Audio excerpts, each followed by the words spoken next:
정소지 장로입니다. 레위기 제1장.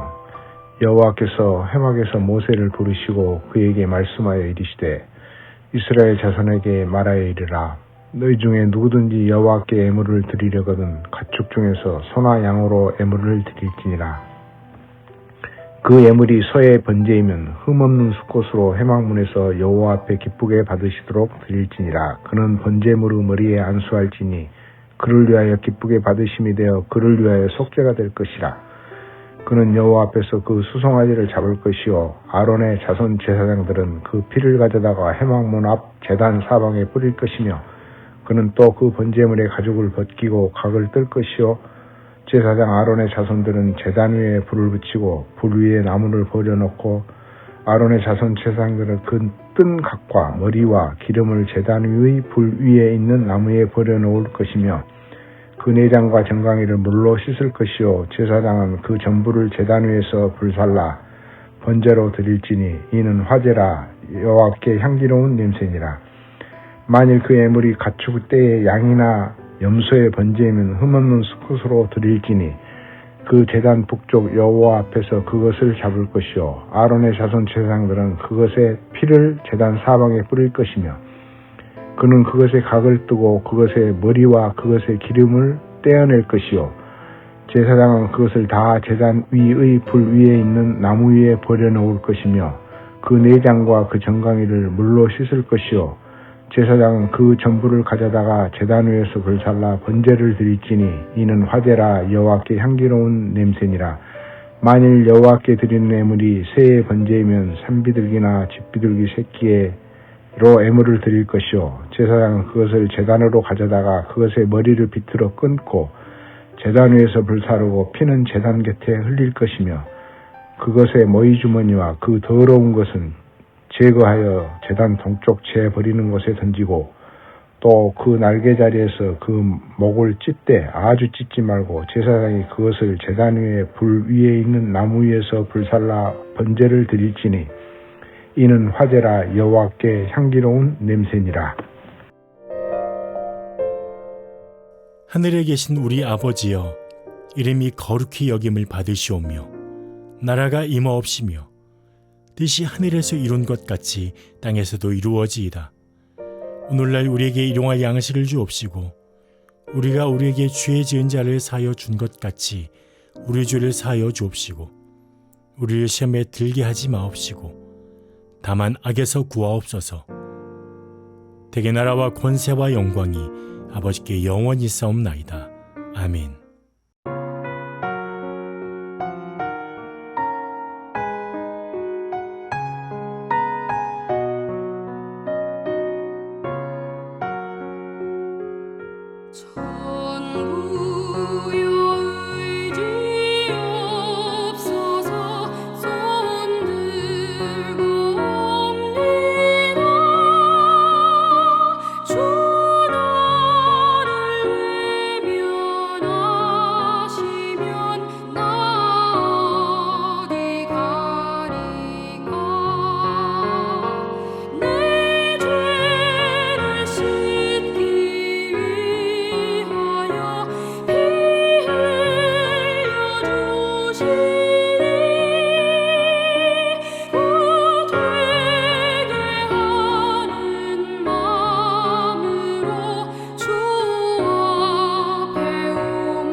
오늘 우리에게 주실 말씀은 이사야 64장 6절부터 9절 말씀입니다.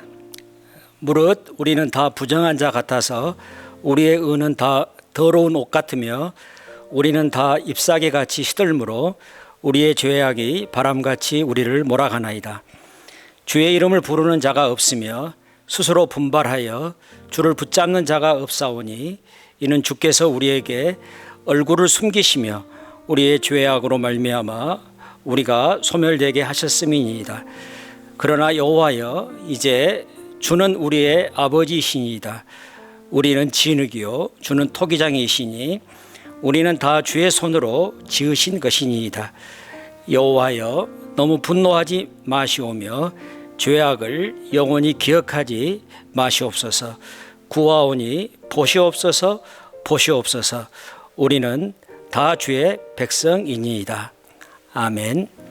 이사야 63장 7절부터 64장 12절까지의 이 말씀은 여호와 하나님께서 약속하신 이스라엘의 회복과 열방에 대한 심판이 늦어지는 상황에서 이스라엘 백성들의 그 탄식과 간구를 기록하고 있습니다. 조금 더 정확하게 말하면은 오늘 63장 15절부터 64장 12절까지의 이 말씀은 이사야 선지자가 하나님께 직접 간구하는 간구라고 이렇게 말씀 드릴 수가 있습니다. 지금 이스라엘 백성들이 처한 상황은 대개 학자들이 포로 후기 상황이라고 이렇게 말합니다. 포로에서 귀환하여 예루살렘 성전을 회복하고 또 예루살렘 성벽을 회복할 뿐만 아니라 이스라엘 백성들의 그 정체성과 또 사명을 회복해야 되는 그러한 그 일들이 그들에게 주어져 있었습니다. 그러나 그 일들은 결코 쉽지 않았습니다. 많은 반대들이 있었고 또 이스라엘 백성들 자신들이 바벨론에서 그들의 믿음들이 이렇게 그 바벨론의 그 문화와 그들의 삶을 닮아버렸고 요즘 말로 말하면 세속화 되어져서 그들의 그 믿음을 다시 회복하는 일들이 정말로 쉽지 않았습니다. 사실 이스라엘 백성들은 영적인 그 황폐함 가운데 있었습니다. 영적인 그 공고함 속에 그들이 처해 있었던 것입니다. 이러한 그 영적인 그 공고함 속에서 이사야 선지자는 그들이 다시 영적인 그러한 그 회복을 위해서 그들이 어떻게 하나님 앞에 간구하고 기도해야 하는지를 이 이사야의 그 기도를 통하여서 우리에게 알려주고 있습니다. 오늘 저는 이 말씀을 통하여서 그들의 가지고 있던 문제가 무엇인지, 그리고 우리들도 우리가 가지고 있는 문제와 우리가 어떻게 우리의 그 문제들을 해결해 나가야 될지를 함께 생각해 보고자 합니다. 코로나19의 위력이 정말로 대단합니다. 코로나 바이러스의 노예가 된 느낌입니다. 우리의 꿈도 갇혀버렸습니다. 우리의 계획도 갇혀버렸습니다. 우리의 사업도 갇혀버렸습니다. 우리의 비전도 갇혀버렸습니다. 우리의 사역도 갇혀버렸습니다. 이러한 그 어려움들뿐만 아니라 이런 외적인 그 어려움뿐만 아니라 우리는 또 내적인 어려움에 직면해 있는 것 같습니다. 바로 이스라엘 백성들이 그 겪고 있는 그 영적인 그 공고함, 이러한 그 공고함이 우리들 마음에도 이렇게 자리 잡고 있습니다. 우리는 이러한 그 영적인 공고함들을 오늘 이사야 이 선지자의 이 기도를 통하여서 간구를 통하여서 우리가 어떻게 해결해 나가며 극복해 나가야 될지를 살펴보겠습니다. 첫째로 이스라엘 백성들의 그 영적인 그 공고함은 하나님과의 관계가 소원해졌다고 하는 것입니다. 63장 15절부터 19절 말씀에 보면은 이스라엘 백성들은 그들의 그 하나님과의 관계 회복을 그들이 소망하고 있습니다. 하나님께서 오셔서 그들 가운데 임재하셔서 그의 권능을 드러내 주시기를 간구하고 있습니다. 이스라엘 백성들은 출애굽 때 여호와께서 그들의 조상들과 매우 긴밀한 관계를 유지했던 것과는 달리 지금은 하나님이 자신들로부터 멀리 계심을 한탄합니다. 하나님은 그들과 함께 하시는 것이 아니라 자신의 거처지로 돌아가셨다고 말합니다. 그래서 더 이상 하나님의 일하심과 권능이 보이지 않는다고 탄식합니다. 이스라엘 백성들은 울면서 하나님께 연약한 자신들을 도와달라고 간청합니다. 17절 19절 말씀입니다. 먼저 이들은 우리에게는 죄에 물든 삶을 청산할 수 있는 능력이 없다고 고백합니다. 그리고 주님의 거룩한 성소가 폐허가 되어 있다고 하나님께 말씀드립니다. 셋째로 우리와 하나님과의 관계는 이제 아무 관계가 없는 자들처럼 되어버렸다고 이렇게 말씀하고 있습니다. 이사야 선지자는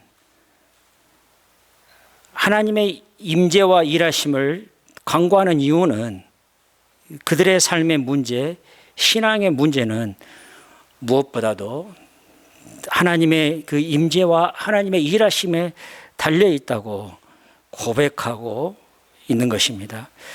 자신들의 문제를 해결하는 길은 자신들의 능력이나 지혜나 방법이 있지 않다는 것입니다. 그래서 하나님께서 이 문제들을 해결하여 주시도록 임하시고 일하시도록 간구하고 있는 것입니다. 오늘 우리도 마찬가지입니다. 오늘 우리가 처한 이 상황들을 우리의 지혜나 우리의 방법으로 우리의 어떤 기술로 우리가 해결할 수가 없습니다. 우리가 이스라엘 백성들처럼 하나님께서 우리 가운데 오셔서 하나님의 그 능력과 하나님의 구원을 드러내시옵소서. 하나님, 우리를 구원해 주시옵소서. 이렇게 우리가 간구하는 그 자리로 우리가 나아가야 한다는 것입니다. 그럴 때 우리는 영적인 그 공고함을 회복할 수가 있는 것입니다. 두 번째로 이스라엘 백성들은 그 영적인 그 공고함이 자신들의 죄악 때문이라고 하는 사실을 그들이 알게 되었습니다. 64장 1절부터 7절까지에 보면은 이스라엘 백성들은 죄로부터 자유로워지기를 소망하면서 간구하고 있습니다. 먼저 1절부터 4절에 보시면은 하나님께서 열국을 심판하셔서 새 언약의 체결과 구원의 완성을 이루어 달라고 간구합니다. 하나님의 급격한 개입으로 이방 나라들로 주 앞에서 떨게 하옵소서라고 기원하고 있습니다. 이스라엘 백성들은 멀리 계시고 하늘에서 자신들의 어려운 형편만 보고 계시는 듯한 하나님께 간청하고 있는 것입니다. 하나님께서 내려오셔서 열방을 심판하도록 간청하고 있습니다.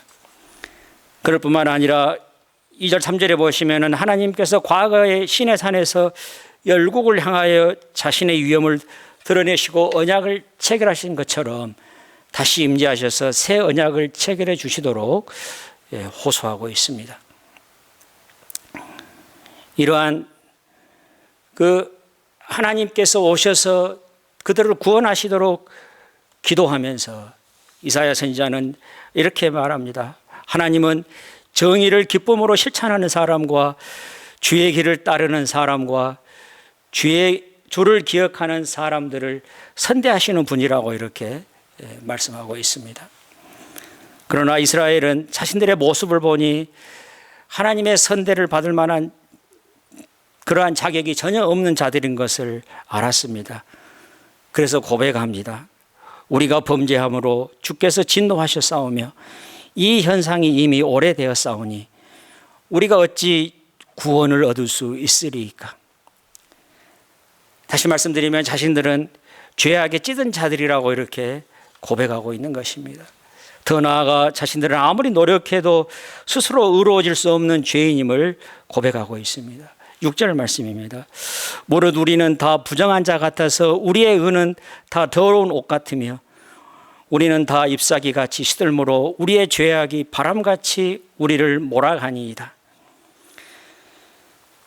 이렇게 죄악에 찌들어서 하나님 앞에 의로운 일을 할 수 없는 이들은 사실 주님을 찾는 자가 아무도 없다고 이렇게 고백하고 있는 것입니다.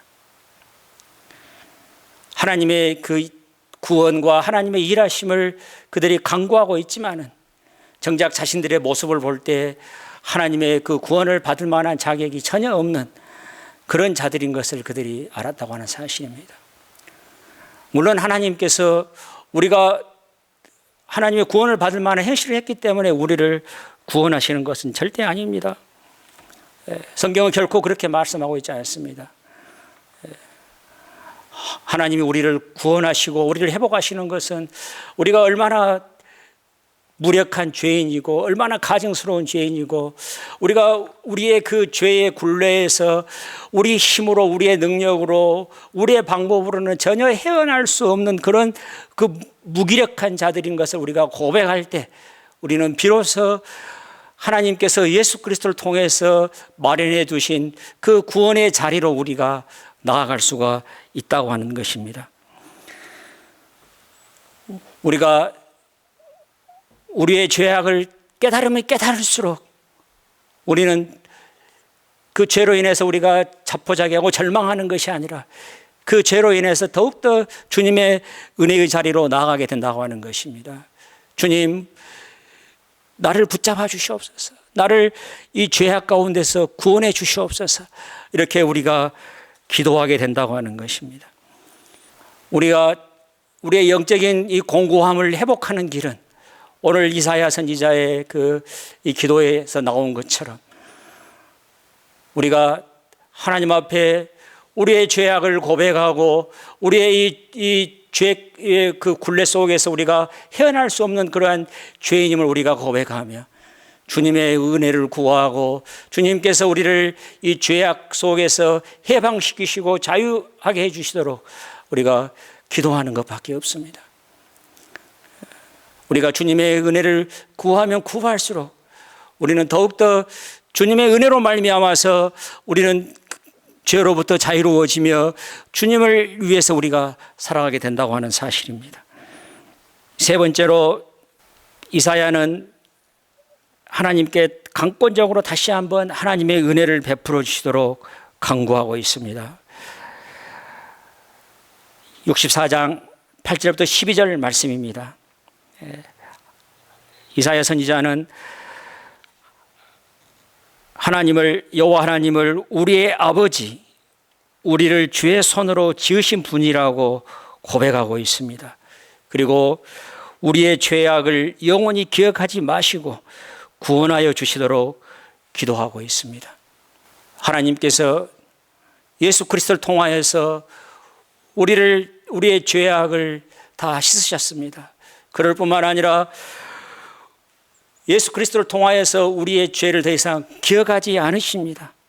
그리고 우리를 영원토록 죄로부터 자유롭게 하셨습니다. 이사야 선지자는 이어서 주의 거룩한 성전이 회복되고 이스라엘을 통해서 열방을 구원하는 일에 사명을 다할 수 있도록 해달라고 간구하고 있습니다. 진정한 영적 부흥은 오늘 이사야의 기도에서 보는 것처럼 하나님의 그 임재를 간구하는 것입니다. 하나님께서 우리 가운데 임재하셔서 하나님의 그 구원의 능력을 드러내 보이시고 우리를 통하여서 하나님의 그 구원의 역사들을 이루어가 주십시오 라고 기도하는 것입니다. 두 번째, 이 영적인 이 부흥은 하나님, 우리는 우리의 힘으로 우리의 능력으로 우리의 방법으로는 우리의 죄를 어떻게 할 수 없습니다. 하나님, 예수 그리스도의 그 피로 말미암아서 우리의 죄를 용서하셨음을 감사합니다. 하나님, 저희들이 그 예수 그리스도께서 우리를 구속하신 그 은혜를 우리가 깊이 깨닫고 그 주님의 은혜를 바로 의지하며 저희들이 죄로부터 자유로워지며 거룩해지는 그런 믿음의 삶을 살아가게 해 주십시오 라고 기도하는 것입니다. 그리고 이와 같이 주님의 임재와 우리의 죄 사함을 통하여서 주님과 연합이 이루어질 때 우리에게 진정한 영적 부흥이 일어난다고 하는 사실입니다. 오늘 저희들은 이제 새로운 예배당을 짓고 새로운 비전을 가지고 새로운 영적 부흥을 꿈꾸며 이 시대 가운데 우리에게 주어진 사명을 감당하기를 소망하고 있습니다. 저희들이 다시 한번 하나님께서 우리 가운데 임재하시며 우리를 통하여서 영적 부흥이, 영적 회복이 먼저 일어나며 그리고 우리를 통하여서 다시 한번 하나님께서 열방 가운데 하나님의 그 구원의 그 사명을 감당하는, 사명을 이루어 가시는 그런 일들이 이루어지도록 저희들이 기도하고 부흥을 꿈꾸는 그런 기도의 자리로 함께 나가시면 좋겠습니다. 우리 함께 기도하시겠습니다. 하나님 감사합니다. 저희들을 예수 그리스도 안에서 구속하시고 하나님의 자녀로 삼으신 것을 감사합니다. 하나님, 저희들을 통하여서 다시 한번 하나님의 그 놀라우신 그 임재와 하나님의 그 구원의 능력이 열방 가운데 증거되게 하시고 우리 안에 참된 영적 회복과 부흥이 있도록 은혜 베풀어 주시옵소서. 이 모든 말씀 주 예수 그리스도 이름으로 기도하옵나이다. 아멘.